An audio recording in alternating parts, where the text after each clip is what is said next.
Today, folks, we're going to have an abstract, broad view conversation of the current stock market environment that we are living in. History does not repeat. Surely it rhymes, but in my entire several years of investing, I have never witnessed this, even going back in history to the dot-com bubble, the 2008 financial crisis, the March 2020 crash. And this environment is changing the sentiment of the most foundational investors I know, even in the dividend investing community, at the likes of PPCE. And I'm going to shine a light on a conversation that he recently had. And in my transparency, I'm going to talk about how I feel about my over $375,000 portfolio that has dividend stocks, growth stocks in there, and how I feel about that moving forward, because even I am down a pretty substantial amount. I think $10,000-15,000+ just within the last week or two alone. If this is a conversation you can appreciate, in return, I just ask that you hit that like button, because we just went through a really weird market. Over the last 2 years, you could have threw a dart at the board with crypto, a lot of small caps, like I was playing with companies like MindMed, and we were making thousands of percent. Like a kid in his basement could have minted an NFT and printed a fortune. And this was making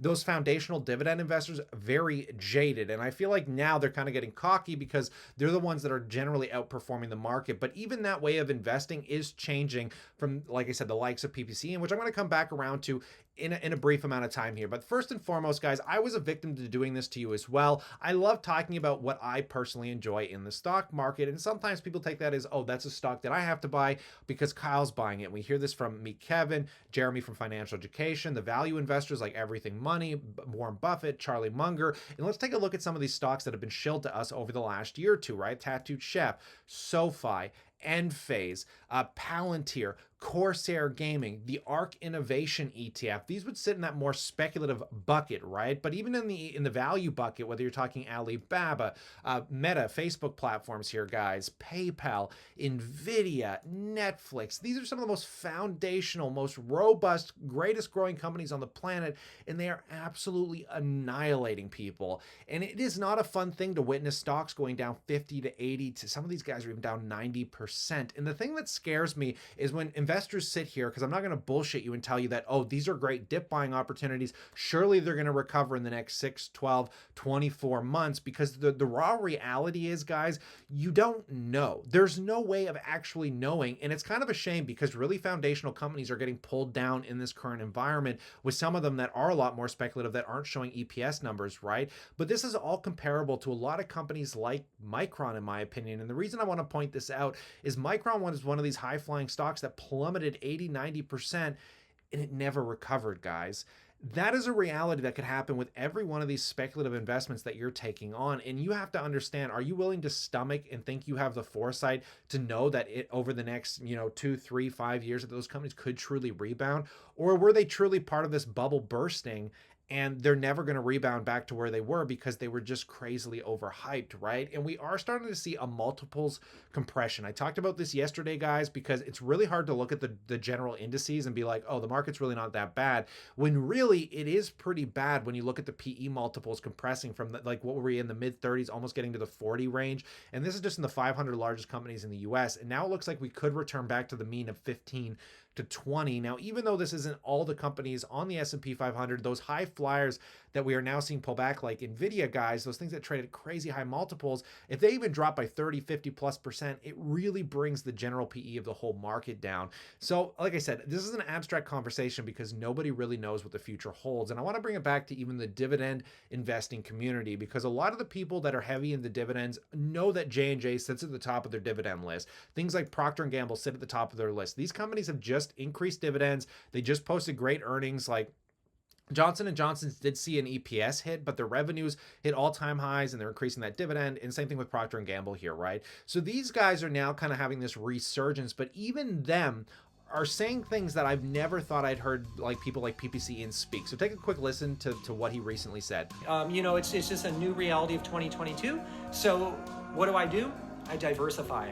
And I actually am looking more than ever just at other ways to diversify, other asset classes, even different vehicles like mutual funds, retirement accounts, so on and so forth. Now, I've been following PPC Ian for a long time. This is a guy that was never about retirement accounts, was always about, fast tracking his financial independence to retire early. And now we're sitting in a day and time where he's talking about retirement accounts and mutual funds.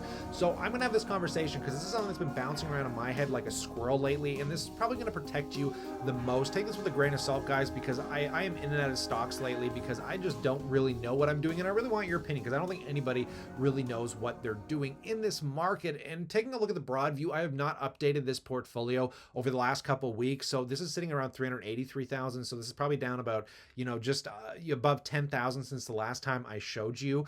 But taking a look, guys, I've been really thinking about it, and don't hate me on this.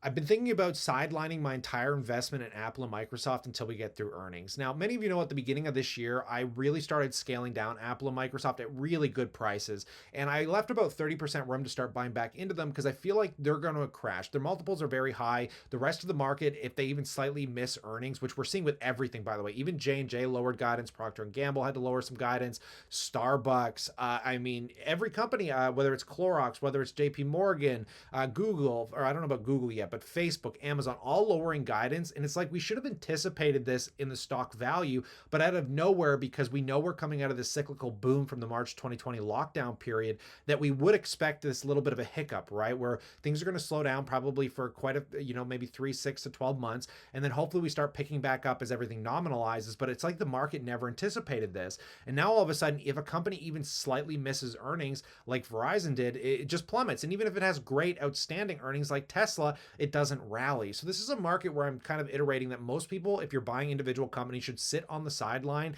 until we get through earnings. And this is something I've never even thought about doing with the likes of Apple or Microsoft. And I'm just going to perhaps, just sell out of them, take the great gains that I have for the moment, and just see how those earnings period go. And if they're great, maybe I buy back in, or what I'm more inclined to think about doing. And I had this conversation with my boy Matt Money on a live stream last night, that I'm just kind of thinking about picking a few index funds because I'm having a hard time figuring out what discounted stocks I really want to put money into. Now we're going to come back and I'm going to talk about the portfolio in a broader view here as well. But I'm looking at things like, I want to buy PayPal. I want to buy Facebook. I want to buy Google. I really like Nvidia. If it crashes, that's a definite buy. But the problem is, it's so many different stocks, right? And I've been looking obviously at like the S&P 500 for more security, but when I'm looking for growth to allocate new capital, I'm really liking the QQQs again here, guys. Now, I'm not going to be buying into it yet because I still think there's some downside risk here, but QQQM literally gives me the exposure to all the companies I want with just one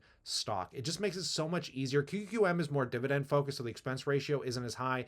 The yield is roughly the same as the QQQ ETF, and it's literally every company I want to own. Apple, Microsoft, Amazon, Tesla, Nvidia, Google, Facebook, Broadcom, Costco. Like, these are all foundational companies that I would love in my portfolio, especially now that they're dropping. But the problem is, how do you make one more important than the other when I think most of them are just as prevalent as each other, right? Now, this isn't a place that I'm going to tell new people to park capital, because where I'm primarily focused on putting money right now, and I keep coming back to this, guys, even though I've been in and out of it, I know I've been ADHD about it, but VYM. I made a prediction at the beginning of this year that VYM was going to outperform the market because most people are going into a risk-off sentiment. And sure enough, I've been right. VYM is pretty much flat on the year. It pays a great yield here, guys, and it holds the best dividend stocks pretty much every investor would love to hold, whether it's Johnson & Johnson, JP Morgan, Procter & Gamble, ExxonMobil, Home Depot, Bank of America. Now, even if you're not into the commodity stocks, like I'm not as proponent into commodities, which are booming right now, by the way, that's where all the money's going,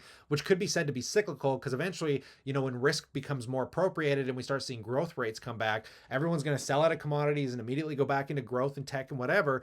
But this kind of gives you exposure to all those great stocks. And if some of them go out of favor, the other ones come in favor, you get a nice balance. And that's what we're seeing in the stock price with VYM. Because if you just take a look at the last 6 months here, guys, it isn't down at all. It is just flat. So you're not losing money. You're collecting a growing dividend yield. And if you wanted, a lot of people like the Schwab US Dividend Equity ETF. This is one that I'm not the biggest fan of. It's a little more concentrated. Yeah, because it's concentrated, you get better performance. It has a higher dividend yield. But in moments of volatility like we're experiencing here, guys, if you take a look at the last 6 months, it isn't performing nearly the same as VYM is. Well, it's still relatively the same, but it's a little bit more volatile, right? But this is a great stock. You could buy both of these and be largely outperforming the market, buying the greatest dividend stocks on the planet. Schwab holds Pepsi, Texas Instrument, Pfizer, Broadcom, Merck and Company, Coca-Cola, Amgen, like a lot of great companies, right?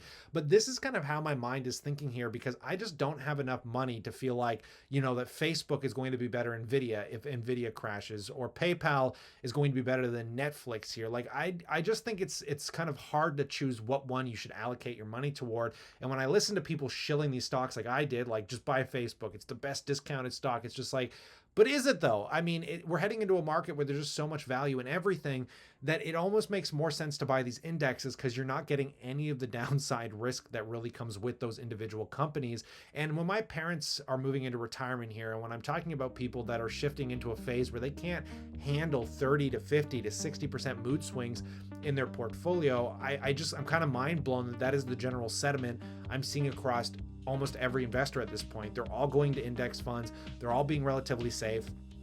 And again, that's something that I'm thinking about largely doing with my portfolio for growth at this point. I can't sell Tesla. I mean, I keep debating on whether I'm going to sell it, but I think I'm going to keep Tesla for the long, and then just start allocating new money to the QQQ ETF after we get through the earnings season. Right now, I don't know if I'm actually going to sell Apple or Microsoft. I never really know what I'm doing with this portfolio. I didn't think I was going to sell Facebook or Google, but hey, that worked out into my favor.